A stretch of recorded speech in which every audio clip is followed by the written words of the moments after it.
তো অ্যাকচুয়ালি বলতে কি আমরা এতক্ষণ জার্নি করার পর চলে আসলাম অলরেডি যে জায়গা আসার কথা ছিল, নগরদ্বীপ ধাম। তো আমাদের মোথাবাড়ি টিভি এদিকে জিদ্দা বসে আছে, তো ওর কাছ থেকে কিছু জেনে নিতে চাই। বলো জিদ্দা, কেমন লাগছে এসে? অনেক ভালো লাগছে। প্রথমে তোমাদেরকে বলতে চাই, তো আমরা মালদাতে ট্রেনে দিয়ে বসলাম 11টা 5-এ। হুম। তো আমরা ওখান থেকে 3 ঘন্টা 45 মিনিট জার্নি করার পর আমরা এখানে নামলাম নবদ্বীপ ধামে। তো এসে আমরা এখন 3টে 45 বাজে, এখন কি করব?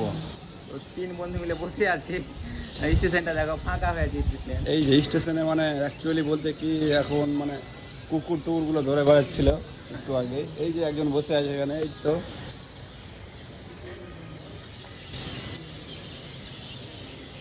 যে এতক্ষণ দিয়ে জার্নি করে আসলে ট্রেনে, তো ট্রেনে কি কোনো কিছু অসুবিধা হলো, কোনো কিছু মানুষ বা কোনো কিছু দুর্ঘটনা? তোমাদেরকে তো প্রথমেই বললাম, এখন এত মানুষ বলার কথা না ট্রেনে। তো আসার সময় আমার সাথেও হয়েছে, এত লোকজন চাপাচাপি করে এলাম, অনেক কষ্ট করে এলাম গাইস। আর কি বলবো তোমাদেরকে, এসে এখানে এসে